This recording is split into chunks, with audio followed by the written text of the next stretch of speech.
Well, good day, class. In this unit, we're going to study informal fallacies. Informal fallacies are different than formal fallacies because they're not committing a kind of formal technical fallacy related to deduction, or more fallacies related to the content of the arguments.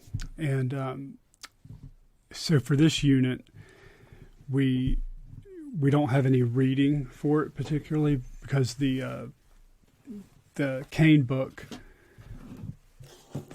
doesn't have a chapter on informal fallacies, but I think that it's key that we study what those are because they're so common in our everyday life, even more so than formal fallacies. There are some formal fallacies that we'll study later, but these informal fallacies are a little more common in our everyday life, whether it be in the news media or whether it be on social media or friends we're talking to or family members. These kind of show up a lot more often.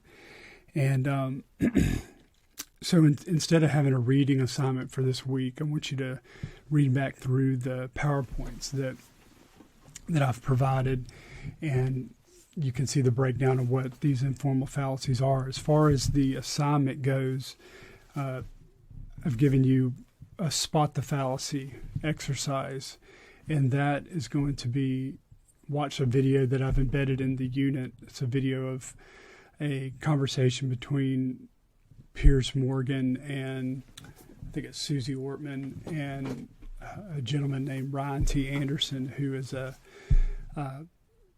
was then, and that's why he was on the show and still is now, kind of a leader in doing kind of public ethics and public morality, especially as it's revolved around traditional sexuality or sexual ethics, from marriage to transgenderism and those sorts of things. And so he and Robert George and Sharif Gerges were three. They wrote this journal article for, I think it was for the Princeton Law Review or Harvard Law Review. I can't remember which one, that they argued for a traditional view of marriage based on natural law.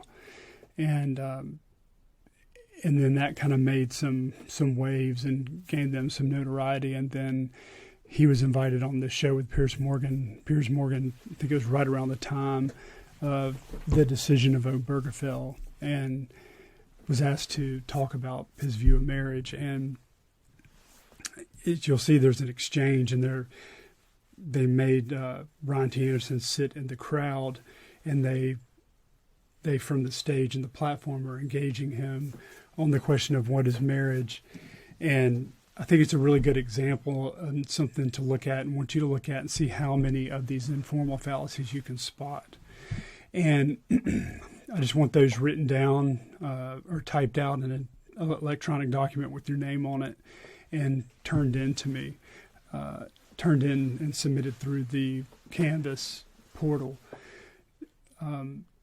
These same fallacies that you find in this exercise, you're free to use in your fallacy journal that we will have due at the end of the semester, where in the fallacy journal, I want to see each one example of each one of the informal fallacies.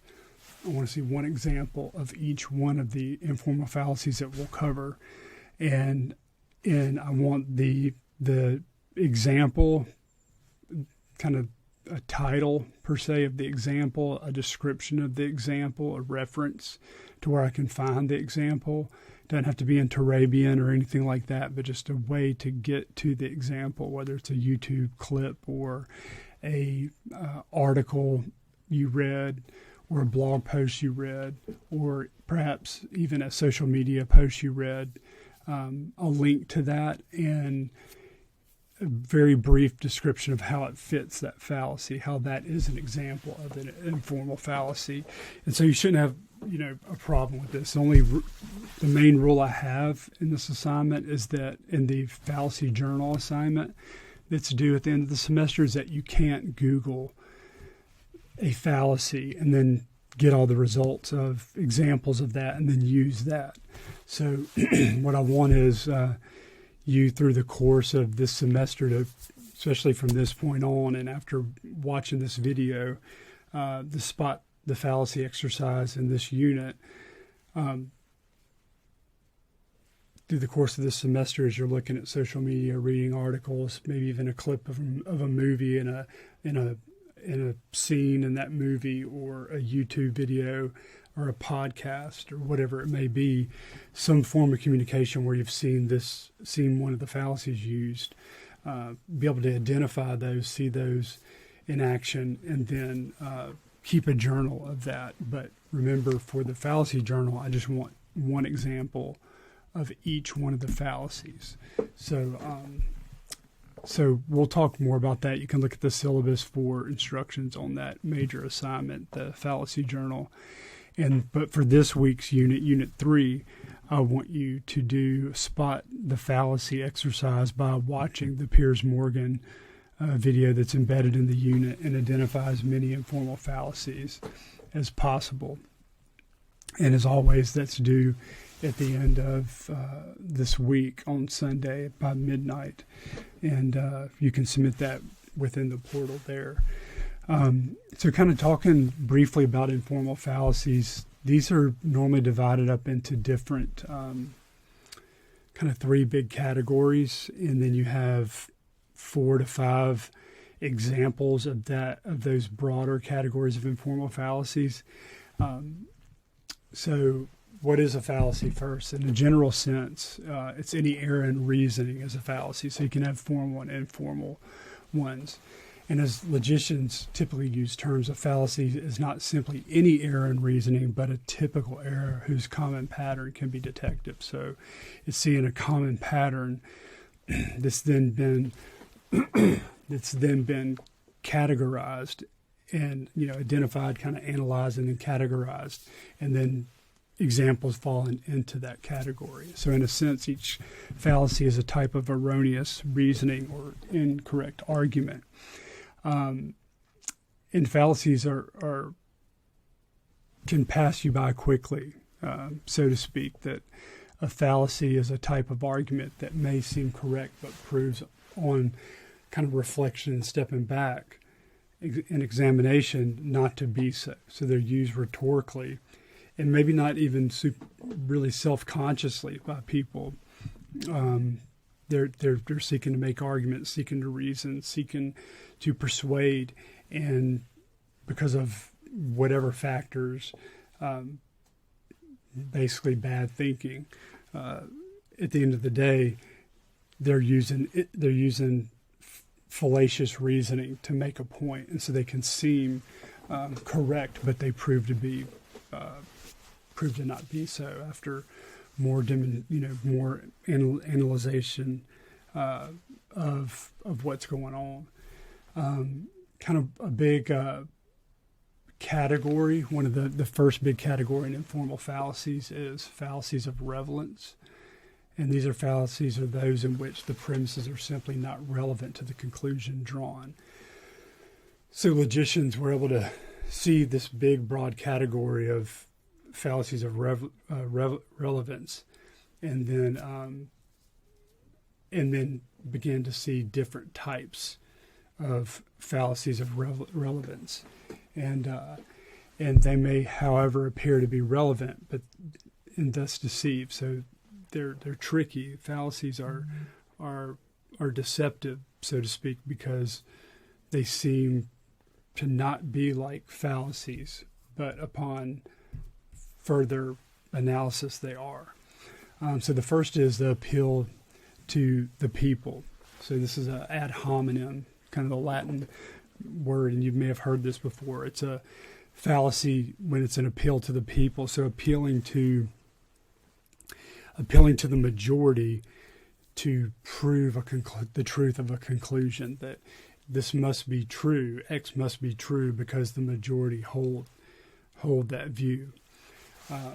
But we know that's fallacious because we've seen multiple cases, whether they be small in our individual lives, but in history where that's simply not the case. Just because a majority of the people hold a certain view or believe something to be true, that doesn't mean that it doesn't follow that it is true, because all of those people can be mistaken. And then your second type is an appeal to pity. That is appealing to pity in order to gain strength or affirmation of the truth of the conclusion of the argument. So making someone feel sorry for either the view that they hold, or making them feel sorry for you and the argument you're making, in trying to lend credence to the truth of the conclusion. And then there's appeal to force. That is basically just appealing to brute force, whether it be physical, political, emotional, some kind of authoritative force that one may have over somebody in order to seek to prove the truth of what it is they're trying to prove. And so just basically like, I'm going to beat you up if you don't believe what I'm saying is true. And so it's irrelevant of the force that I can exert on someone, and fear that I can get out of somebody is irrelevant to the truth of whatever it is I'm trying to persuade them of. Then arguments against the person. So these are ad hominem arguments related to the character or mental capacity or lifestyle or ethics or morality or of the person that seeks to prove that their argument is wrong, or perhaps even prove that one's argument is true. One's conclusion is true, by appealing to one's own character and that kind of thing. And so your next kind of straw man. So it's comes from this analogy from farming of putting up a straw man or a scarecrow to scare off the different kinds of pests that can come in and destroy a farm. And so a straw man looks scary, but it's really not. It's weak. And so it's this idea of setting up someone else's argument or arguing against somebody else's argument in a way that it's the weakest version of their argument, and not their actual argument, and not the strongest version of their argument. So it's easy to tear down, tear apart, and really is not a representation of their argument if you're seeking to rebut that argument. So it's misunderstanding what someone, misunderstanding and miscommunicating what someone believes. As I had one professor that stressed to us regularly that we need to present people's arguments in a way that they would affirm to us that is their argument. That way we're not strawmanning them, we're actually engaging their actual argument. Then you have appeals to ignorance, that the person is just stupid or dumb or doesn't have the right knowledge and experience to be making those claims, or appeal to oneself as well, that I just can't know, so therefore something is true. And that just doesn't follow. The premises have to support the truth of the conclusion. It's irrelevant. It's irrelevant whether you're ignorant or I'm ignorant of certain facts, when it comes to the actual truth value of the validity and the truth value of particular premises. So an example of an ad hominem or ad populum appeal to the people would be hundreds of thousands, even millions of people have been Republicans dedicated to making the country better. Therefore, their platform must be true. or the Bentley is a car for those with discriminating tastes. If you're one of the select few who can appreciate such vehicle, you'll never regret your decision to buy one. So it's appealing to population of people and their beliefs as being what lends support to the truth of what it is you're trying to conclude here, being the truth of the Republican platform or the truth of the Bentley vehicle being a better vehicle than others. But as we know, millions of people holding a certain view or believing a certain product to be good,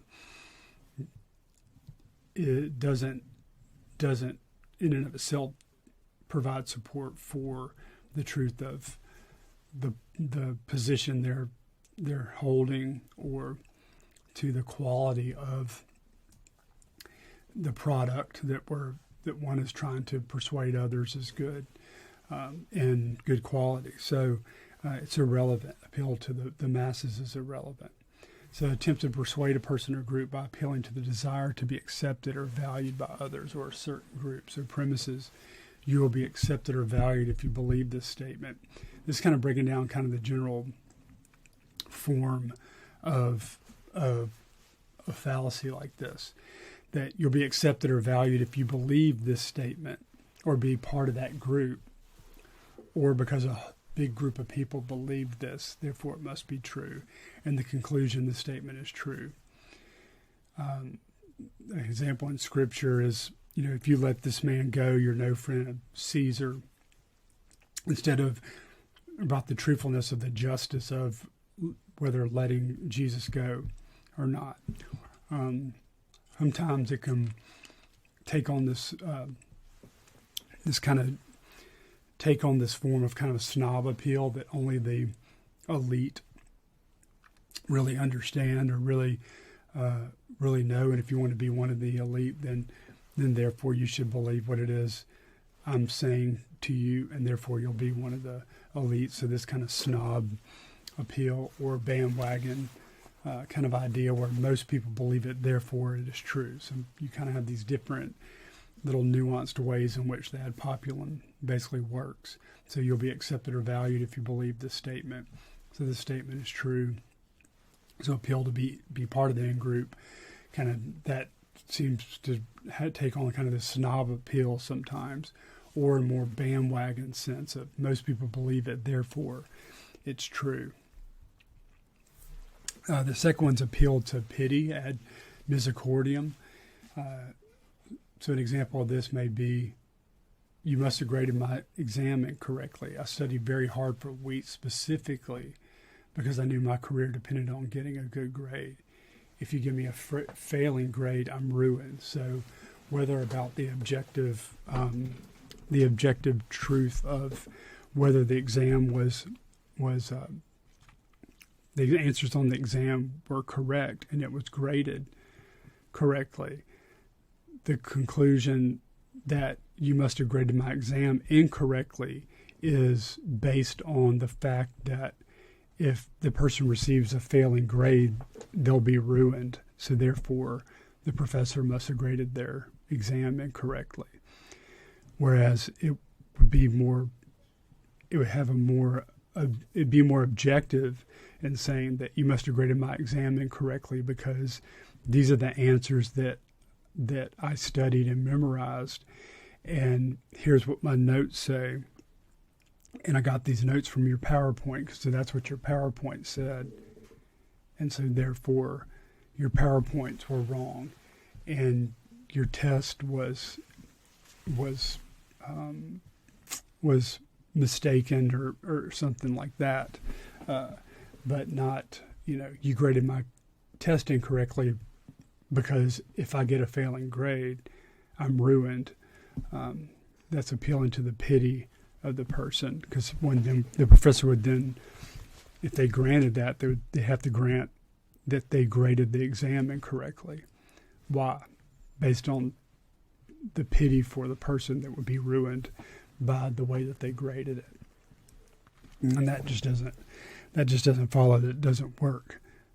It'd be better to appeal to the truthfulness or falsity of the answers on the exam, and that being why one would think that it would be graded incorrectly.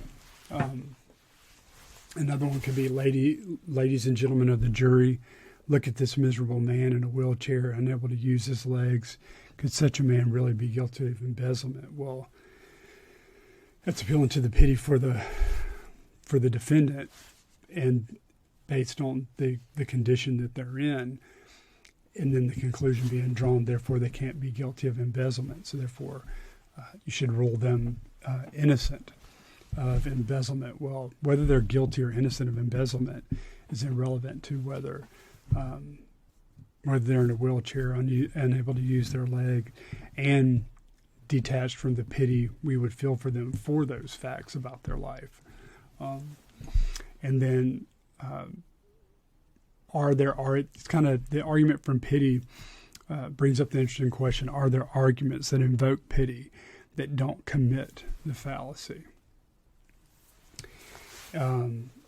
The attempt to support a conclusion merely by invoking pity in one's audience when the statements that invoke the pity are logically unrelated to the conclusion. That's why this is a fallacy of relevance, because the invoking of pity in one's audience is irrelevant to and not logically related to the conclusion that one is trying to argue for. So the premise is you have a reason to pity this person or this group, and the conclusion is you should do X for the benefit of this person or group, although doing X is not called for logically by the reason given.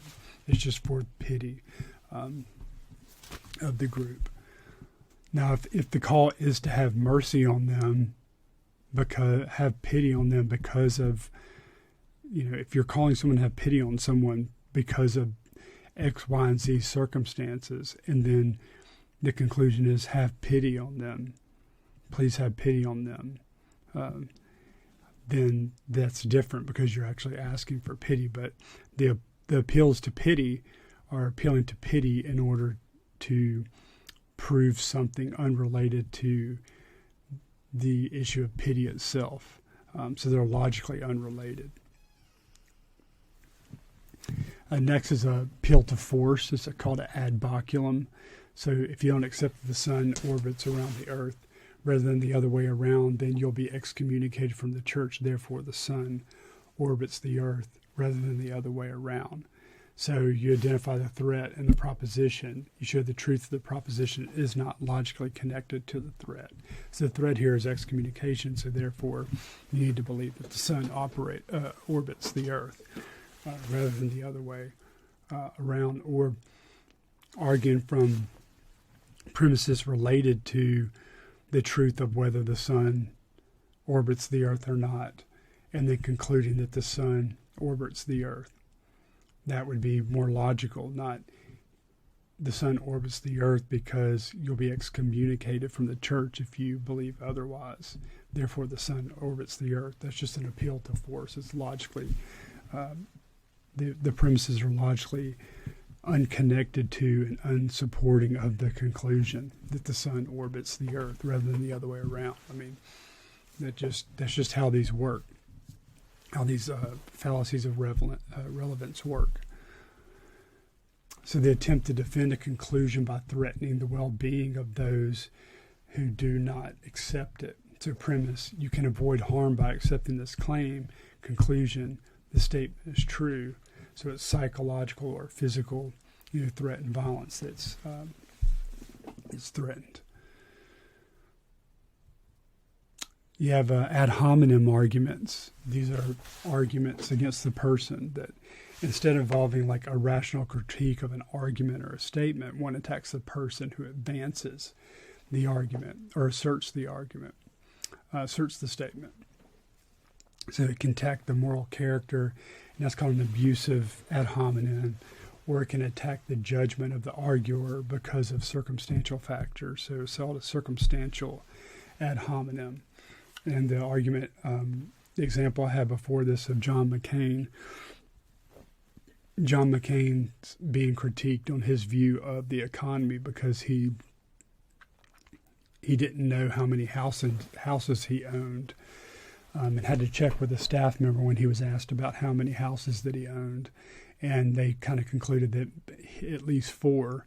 So the conclusion was, now think about it. I guess if you think that being rich means you've got to make $5 million, and if you don't know how many houses you have, then it's not surprising that you might think the economy was fundamentally strong. So it's kind of more circumstantial, saying because of these factors in John McCain's life, his view or position or opinion and argument about the fundamental soundness or strength or weakness of the economy was based on these circumstances in his life.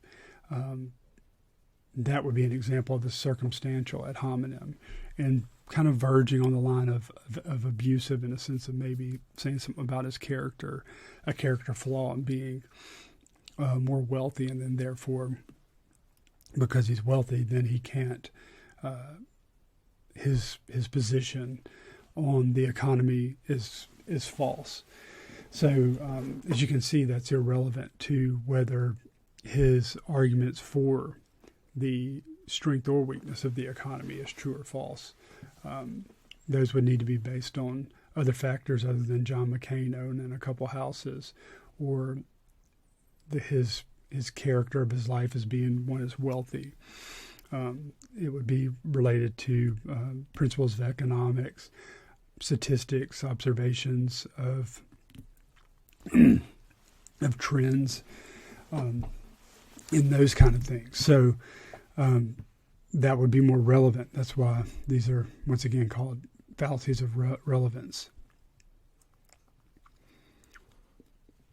So it can suggest that arguer's arguments conflict with his own practice or what was previously said. So it's called a tu quoque ad hominem. So it's a U2. That basically means U2. So it's showing that, kind of suggesting that the arguer's arguments is in conflict with his own practice. So therefore it must not be a sound argument. Its conclusion must not be true. And that is the arguer's own practice conflicting with his statements doesn't contradict the truth or falsity of his statements. If they're about his own character, it might, but if they're statements about something other than himself, there's no inconsistency there, then his own practice is irrelevant to the truth or falsity of the premises or conclusion of whatever argument is he's trying to make. So that's a tu quoque. And then a straw man, the claim that a statement or viewpoint is false on the grounds that a misrepresentation of it is false. So the premise would be a misrepresentation of the view is false, and the conclusion is the view itself is false. So it's confusing misrepresentations of an argument or a position or view with the actual argument, position, or view itself. So it's not charitable. The Bible teaches. So, for instance, sometimes you see this, something like this said, like the Bible teaches that the earth has literal pillars and corners and cannot be moved. It is clearly wrong. Well, that's also kind of begging the question or assuming a lot of things related in one's own interpretation of what they think the Bible teaches, but instead of engaging with actual positions about what one thinks the Bible teaches about these things. And so therefore it's setting up a straw man to tear that straw man down easily. And then you have appeal to ignorance, the claim that a statement is true simply because it has not been proven false, or the claim that a statement is false simply because it has not been proven true. This happens quite a bit. So the premise is the statement has not been proven true, and the conclusion is the statement is false. or reasonably believed to be false, or premises the statement has not been proven false, and then the conclusion is this statement is false or reasonably believed to be false. That's kind of the structure of those types of arguments. So believing that it hasn't been proven to be true, therefore it must be false, or it hasn't been proven to be false, therefore the statement is false. Rather than being a bit more charitable in that, seeing that it, just because it hasn't been proven to be true doesn't follow that it's false. It could be true or false in the most fundamental logical way.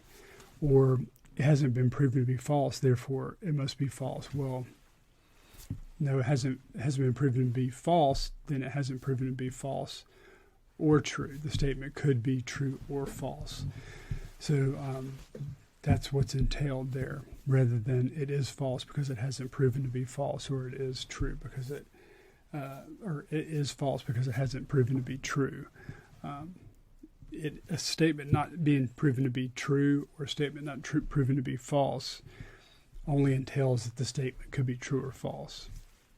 That's what it really means to be ignorant, not that you can conclude a hard and fast conclusion from that ignorance. And then the second big category is the fallacies of ambiguity, and we will cover them in the next video.